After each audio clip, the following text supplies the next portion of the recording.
Hello everyone, welcome back to the channel.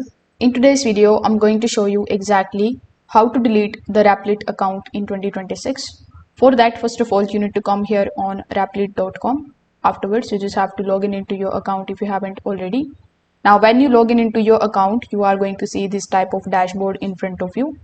So here, in order to create your account, click on the option of settings in the left hand side. Afterwards, you just have to scroll down a bit and click on the option of profile.